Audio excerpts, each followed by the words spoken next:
Hi friends, welcome to my channel. In case my face is brand new to you, my name is Leia, and in this video I want to talk to you guys about why I think WoW is a cozy game. Now I know it's not like only a cozy game, primarily a cozy game, but I want to talk about the aspects of how I keep it a cozy game for myself. And if you want to get into WoW and you are a cozy gamer, here are a few tips and tricks of how to make it cozy, pretty much.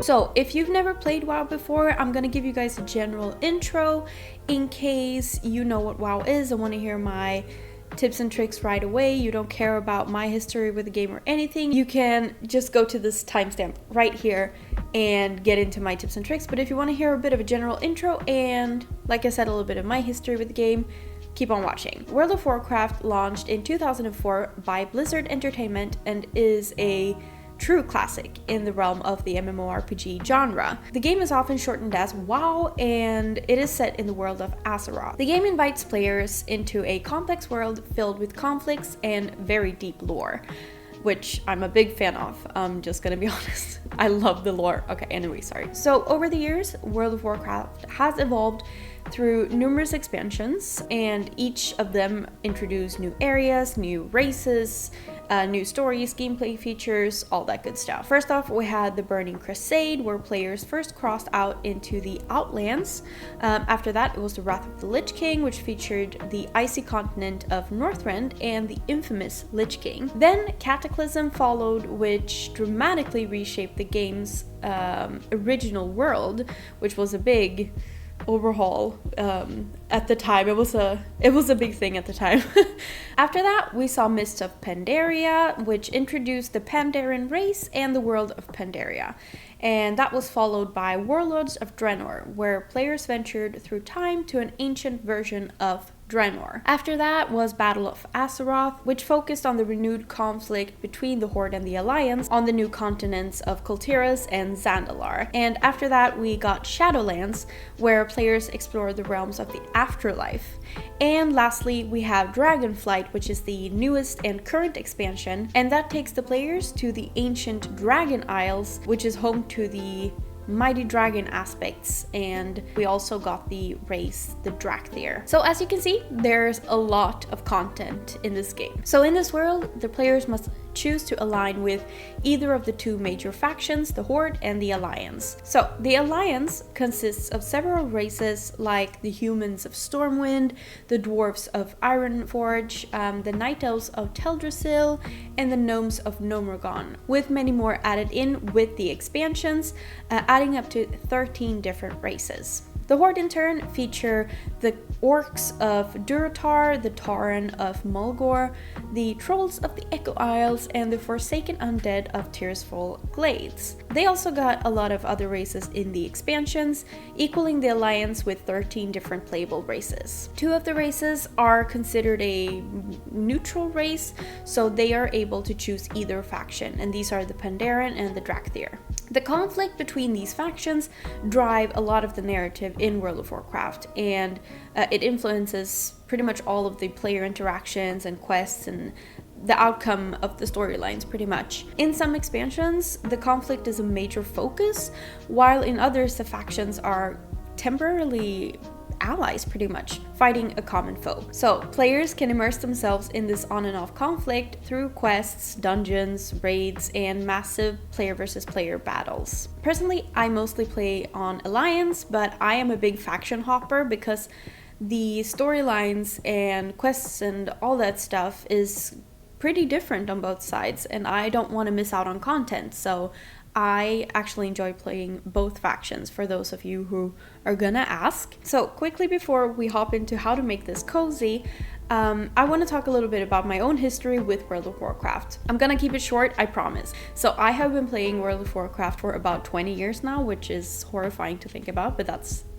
that's reality. I started playing when I was around 6 or 7 years old, and my father was playing World of Warcraft, and I was like, hey, can I make characters and have fun with this? I want to hop on, I want to join. My first character was a gnome warlock with pink hair, and it was a lot of fun. I was at level 7 for months and months, and I remember because the guys in my class, they were really mean to me and were like, hey, why are you only this level? This is so lame. Like, I thought you were cool because you were playing World of Warcraft, but you're not even leveling, because I loved running around, exploring, discovering the world, seeing what was out there, and I didn't bother that much with the quests and dungeons and all that stuff. And so I've pretty much been a cozy WoW player since the beginning. I was a kid and I kind of stuck to that, but I've obviously evolved a little bit through the years. And so I want to hop in and talk about how I keep WoW a cozy game for myself. So the typical association with WoW for many is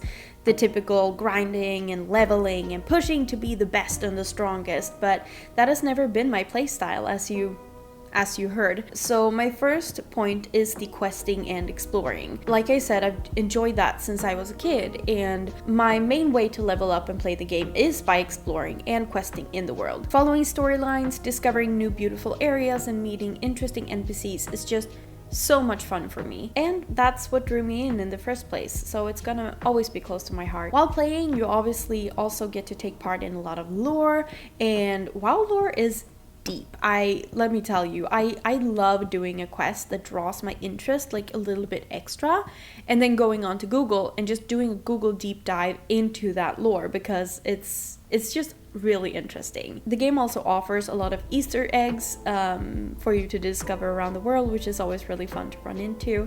These are not just Easter eggs specific to the game, they are pop culture, history, like real life relatable things. Next off, we have professions. So you can choose from several primary and secondary professions in World of Warcraft that allows you to gather resources and craft items or enhance your gameplay in various ways. Here's a quick breakdown of the available professions and a little bit how they work. First off is primary professions. These are mainly focused on crafting and gathering, and you can have 2 of them at a time.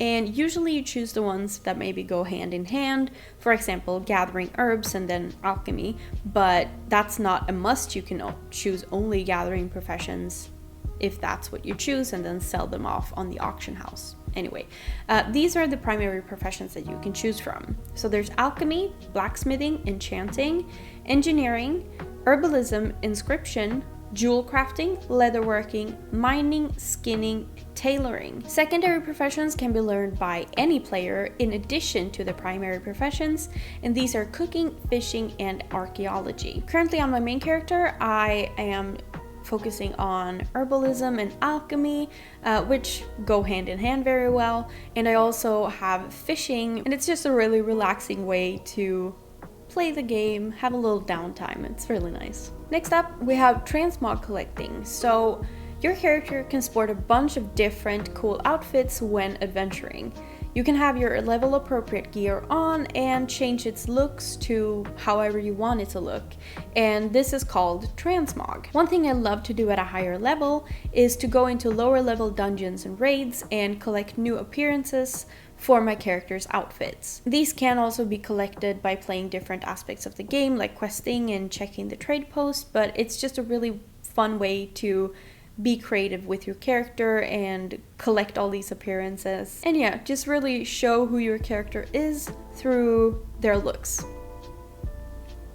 Speaking of the trade post, this feature was implemented semi-recently in the game. So the trade post offers up different outfit appearances, mounts, pets, and other things, which is available for you to collect for your characters. You can buy the things offered at the trade post with trade post specific currency, which are called tenders, and these can be collected by completing trade post specific quests, and these can be latest expansion quests, but they can also be very casual, easy quests, so they do really fit a lot of different types of players. When I first started with trade post, I was nervous that it was going to be like you have to do only raids and dungeons and stuff like that, but there's a lot of a lot of things to do, which is really nice for the cozy players. The trade post resets every month, so it keeps the offers very fresh, and it also gives you an incentive to keep coming back. Speaking of collecting, you can collect mounts and pets. So mounts are things that you can ride and fly around on,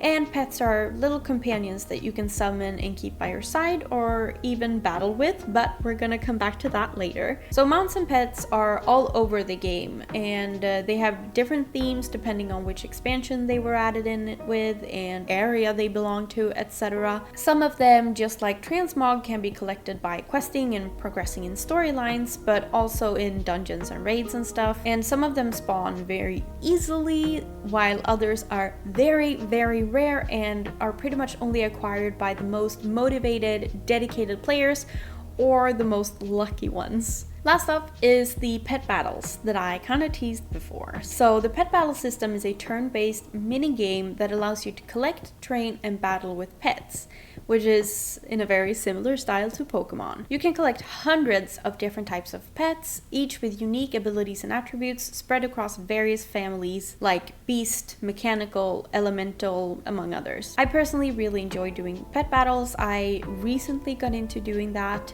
I've only tried it out a little bit before, but I've started focusing on it a little bit more, and it's really fun to being able to collect new types of pets and stuff, and they're also freaking cute, so you know, that's really nice. And those were pretty much my recommendations for how to play WoW like a cozy game. Again, I've been playing like this for 20 years now, and I really love playing like this. Sometimes I play a lot with my friends and we might do dungeons and stuff, but usually I just quest and pick flowers and go fishing and collect pets and mog and all that stuff, and it's really nice and I highly recommend it. So if you're not a big MMORPG player, but you've always been a little bit tempted with World of Warcraft and you want to play it like a cozy game, I urge you to give it a try. The game is actually available for free up to level 20, so if you're not sure and you don't want to do the investment, you can always just try it out for a little bit and see if it feels like it could be for you. Also, I want to mention that this video was actually inspired by Laelindria's video